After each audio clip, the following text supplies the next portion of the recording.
Sometimes the week walks in dressed like nothing's happening.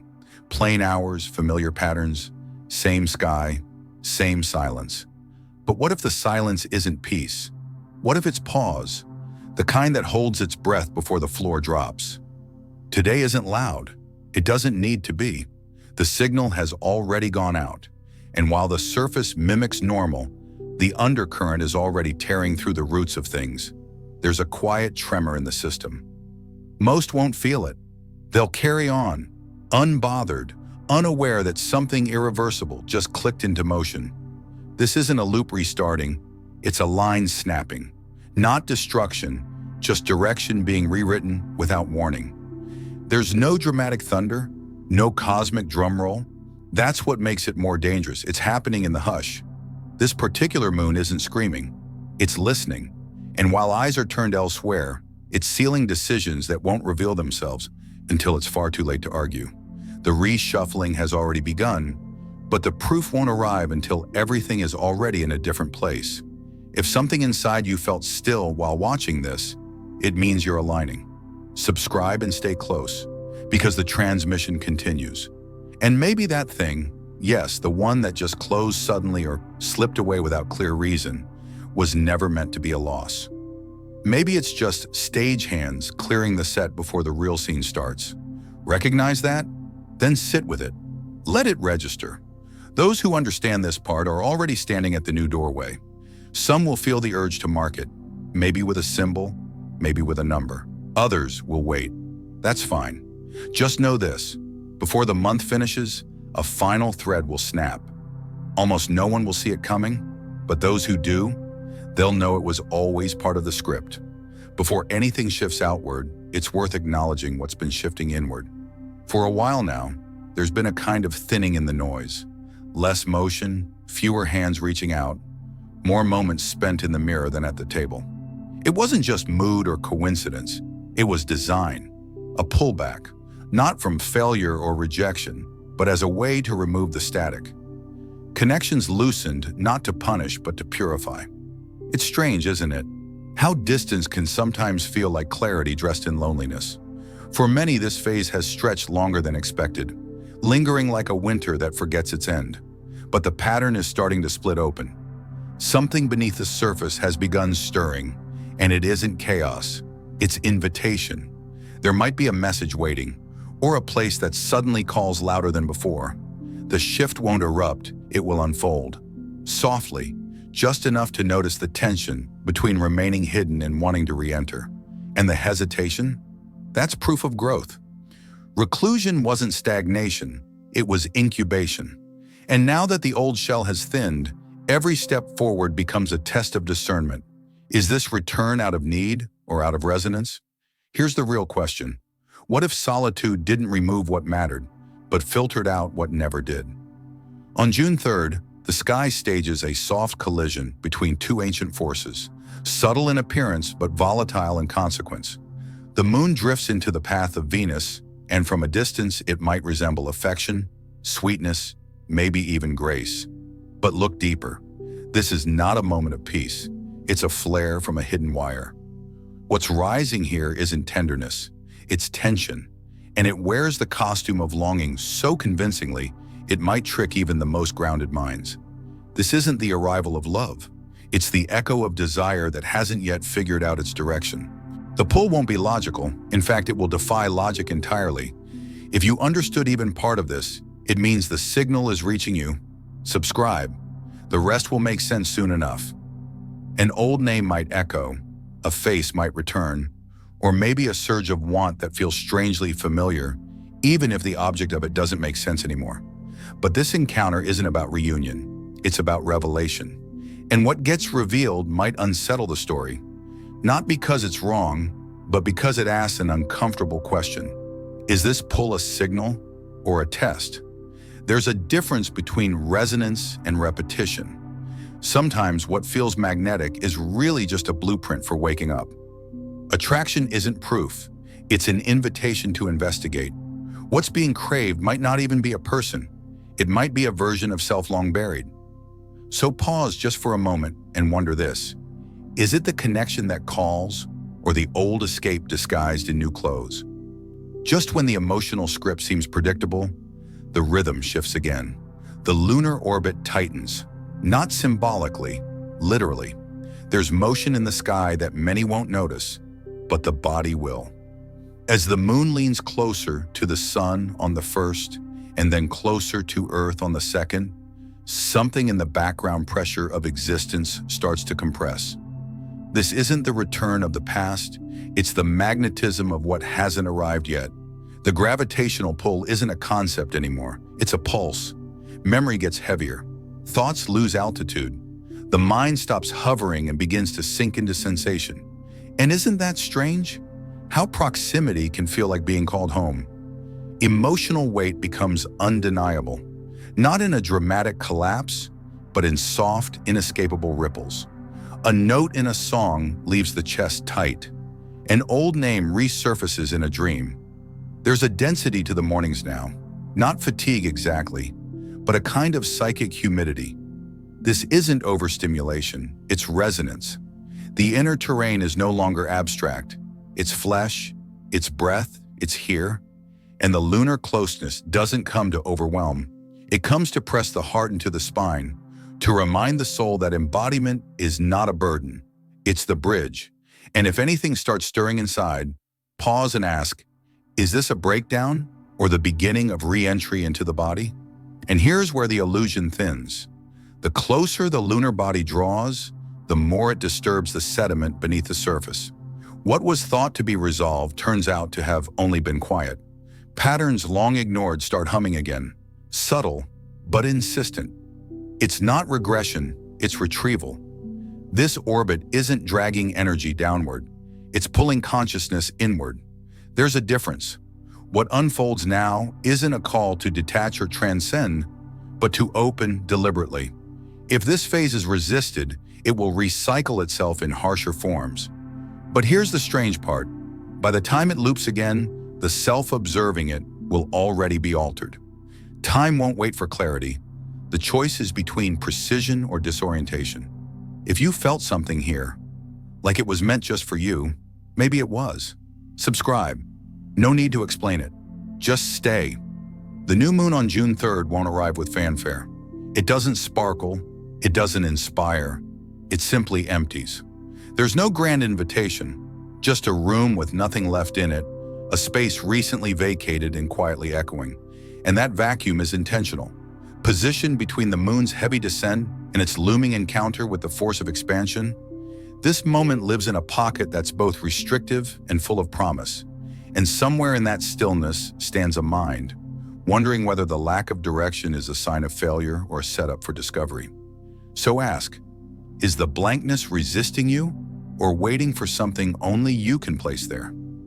This lunar passage doesn't come bearing revelations. It comes clearing the stage. There's no spotlight, no dramatic prophecy, just the rarest kind of silence, the kind that lets the real questions echo through. And those questions aren't casual. They're the ones that don't accept halfway answers. This isn't about wishful thinking or soft intentions whispered into the void. It's about precision. What's etched now isn't written in ink. It's pressed into vibration. And the pulse that rises from this stillness will only respond to one thing: alignment. So what happens when intention isn't just a hope, but a signature? What happens when the future starts holding the pen? The quiet isn't stillness, it's suspension. The kind right before an impact, right before expansion demands a cost. And with Jupiter looming just past the shadow, what follows won't be subtle. There's an edge to this moment, like standing in a room that's waiting for a decision only one person can make. But here's the uncomfortable truth. Sometimes the growth isn't the reward, it's the breaking point. So if there's a pattern ready to end, a truth ready to surface, or a story that no longer fits, this is when it asks to be named. The page isn't empty, it's volatile. And what gets written into it won't just shape the next chapter, it might determine whether the door ahead becomes an exit or an entry. Are the choices being made out of clarity or out of fear? Still thinking about what you just heard? That's not an accident. Subscribe. Let what's waking up in you keep unfolding. When the moon collides with Jupiter's field on June 3rd, the tone shifts instantly. The hush of the previous moment doesn't dissolve. It detonates. This is not a soft encounter. It's ignition. What was held in place by silence now spills outward with velocity. There's no warning knock. This energy doesn't ask for permission. It breaks through the veneer of composure and turns dormant insight into something alive, something loud. The places that felt numb might suddenly spark. The truths that were too dense to carry might now demand expression in a voice that surprises even the one speaking. And it's not polished either. It's messy, powerful, and raw. Emotion doesn't trickle, it erupts. The intellect scrambles to keep up, but the body already knows what's real. That burst of knowing, the one that feels like revelation and discomfort at the same time, isn't random. It's orchestrated. And here's where things get paradoxical. Expansion, as an idea, sounds benevolent, but real growth often arrives dressed as unease. That swelling of pressure isn't chaos, it's strategy. When the truth has been buried too long, the only way to surface it is to amplify it until there's no more room to ignore. And now that it's out, what happens next? This stretch marks the last gravitational surge before June begins to rearrange the scaffolding of fate. For some, it will feel like culmination, a strange kind of ceremonial threshold crossed after weeks of inner friction. For others, it might feel like the system short-circuiting under too much voltage. And maybe it's both. There's a restlessness crawling beneath the skin now, driven by Jupiter's urge to amplify and inflate. Distractions multiply, cravings sharpen. The temptation to scatter, indulge, or leap grows stronger by the hour. But what appears as an escape might actually be an echo, something chasing, not leading. This planet doesn't whisper insight, it stretches it. And if reality starts to feel too loud, too exposed, it's because the filters just collapsed. You're not here by mistake. If this felt like home, it probably is. Subscribe and stay where the deeper truths live. From June 3rd to 4th, the sky doesn't just rotate, it compresses. The moon swings into perihelion, then perigee, then empties at the new moon, all within a narrow corridor of time. It sounds clinical on paper, numbers, distances, coordinates. But anyone tuned to the frequency beneath the calendar knows this window isn't abstract. It's kinetic. There's a pressure that builds like steam behind the eyes, a disorientation that feels more cellular than psychological. These aren't just moon phases. This is extraction, emotional, psychic, even somatic. Think about what rises when something soft is squeezed too tight. It leaks, it cracks, it transforms. And maybe that's what's happening now. Not a breakdown, but a release. Anyone else noticing strange rhythms in the body? The timing's not random. There's a peculiar rhythm to the body right now, one that doesn't respond to logic. Hydration doesn't seem to quench it. Rest doesn't seem to reset it. Some are noticing pressure in the head, balance suddenly shifting, a strange sensation of floating while fully anchored. The ears pulse in and out, like a dial spinning across frequencies that were once familiar, now foreign. And then there's the sleep, thin, fragmented, occasionally interrupted by uncanny stillness or those early morning wake-ups that feel more like summons than accidents. These aren't physical malfunctions. They're signals. The atmosphere isn't just stirring, it's extracting. The lunar field is acting like a filter, not just pulling from the individual, but drawing out inherited imprints of buried triggers, unresolved attachments coded deeper than memory. What's occurring here isn't illness, it's rejection of what no longer integrates with the direction that's forming. The nervous system becomes a translator. The muscles become storage. The subconscious doesn't hide anymore. It speaks through symptoms. And just when the external pressure feels like it's subsiding, the real work begins. Not out there, but inside. This is the part where emotional architecture starts rewiring itself, where old coordinates fail to orient. And if the sense of disorientation has been lingering, consider this. Maybe the internal compass is not broken. It's just finding a new north. There's an odd current in the air this week, one that bends decisions into strange shapes and stretches clarity like elastic. The direction that made perfect sense just hours ago, suddenly feel hollow, irrelevant, or foreign. Emotional reactions start contradicting themselves. It's not confusion, it's recalibration. What's unfolding isn't about indecision, it's about speed. The pace of internal transformation has accelerated beyond the mind's ability to narrate it. The lunar field, strained by solar interference, planetary tension, and ancestral memory, is now flipping inner magnetics in real time. Attachments dissolve without warning. Desires mutate mid-thought. One self makes a choice, another self rewrites it. Some might find themselves reaching for things once rejected or pulling away from what was recently chased. It might feel like something unseen has taken the wheel, and perhaps it has, but not in a disorienting way, in a way that reflects the urgency of alignment. Emotional reflexes aren't to be obeyed this week. They're to be studied, because every reversal reveals something, a value that's changed, a fear that's faded, or a role that's no longer required. These aren't contradictions. They're updates mid-download, and it's not just internal. Watch how others shift too. Someone's silence Jun break, another Jun disappear. None of it is betrayal, it's tuning. So what's the real signal beneath all this static? And has it been there all along? As the lunar field coils itself around the influence of Venus and Jupiter, something begins shifting, not in the external rhythms of the day, but in the deeper circuitry of the psyche. The conscious mind Jun move through routines untouched, but the moment the lights dim, the veil thins. What rises at night now doesn't whisper, it pulses. The dream space becomes less about imagery and more about architecture, a scaffolding of meaning that's building itself in real time. Reports of vivid sequences, tangled timelines, or fragmented emotional debris aren't coincidence. These aren't surface-level hallucinations. These are transmissions. And the instinct to shrug them off or overanalyze them through prepackaged definitions will miss the point entirely.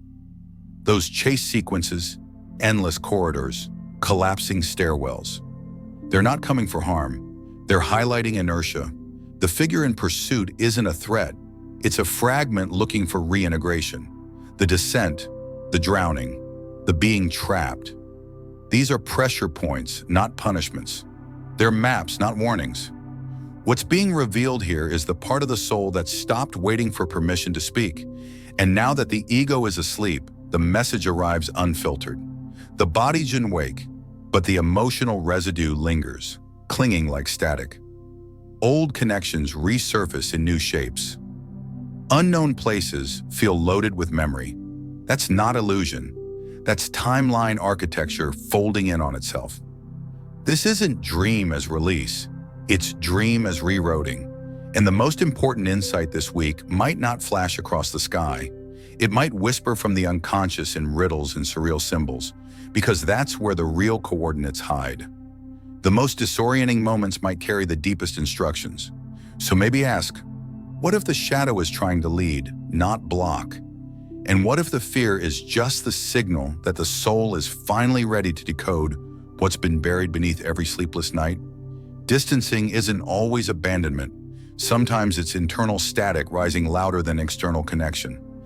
As this week unfolds, the collective emotional field doesn't just stir, it spills. Relationships start warping at the edges.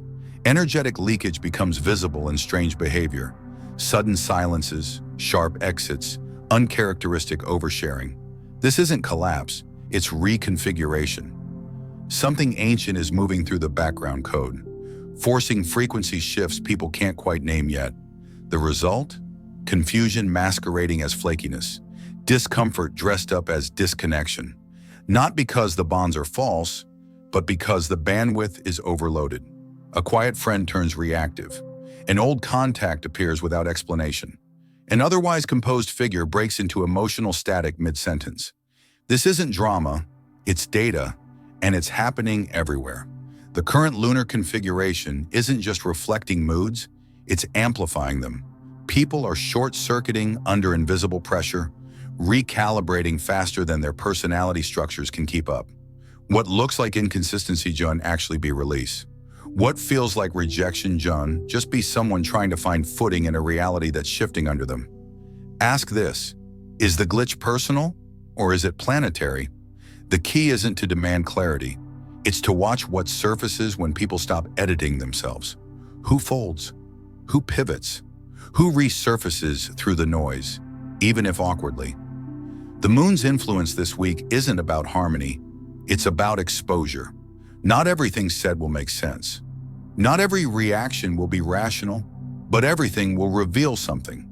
Not just about others, but about where trust lives and where it quietly erodes. So observe, not to judge, but to see what happens when the mask slips and the unspoken finally spills. There's always one final move, one detail overlooked until it rearranges everything. And this is it. Somewhere between the 2nd and 3rd of June, something subtle bends the thread. It won't arrive with fanfare. It won't scream its significance. It just passes through like a strange silence at the end of a sentence or a glance that lingers just one beat too long. But that's the point. It's not the magnitude that matters, it's the timing. A shift concealed as coincidence. A pause mistaken for nothing. But what looks irrelevant in the moment John later echo as the axis. Ever notice how some turning points hide inside the mundane? Every mood swing, every odd conversation, every irrational impulse from the past month? None of it was noise. It was blueprint. The moon, acting more like an engineer than an omen, has spent weeks sketching adjustments into timelines that haven't quite revealed themselves yet. The friction was part of the foundation, and now in these quiet, slippery hours, the structure starts to show. That nagging feeling, that weird weight in the background. It wasn't projection, it was foreshadowing. Something's about to click, and it won't look like revelation, it'll look like recognition, a name, a phrase, a decision that seems too small to be fate. But what if it is? This is the moon's final sleight of hand, not explosive, but exact. Not a bang, but a hinge. Pay attention to the dream that won't fade, the message revisited by accident, the line in an old notebook that now reads like prophecy. And ask, what if the answers have been hiding, not in new discoveries, but in things half seen, half felt, half understood weeks ago? What if the next chapter doesn't open with a sign, but with a memory finally making sense? If this message found its way to you and you're still here, thank you for holding space with me. If the content resonated, feel free to subscribe and stay connected as more reflections unfold. Your presence here genuinely matters. And if anything stirred within, an insight, a feeling, a memory, drop it in the comments. Sometimes one sentence from someone else becomes the exact signal someone else needed. Until next time, stay grounded, stay curious, and if it feels aligned, subscribe to keep journeying deeper with us.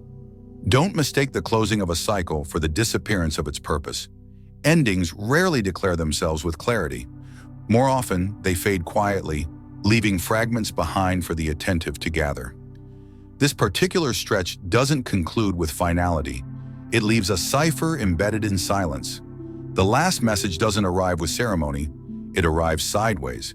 A moment that feels oddly timed, an interaction that lingers too long, a detail that doesn't seem relevant until it suddenly is.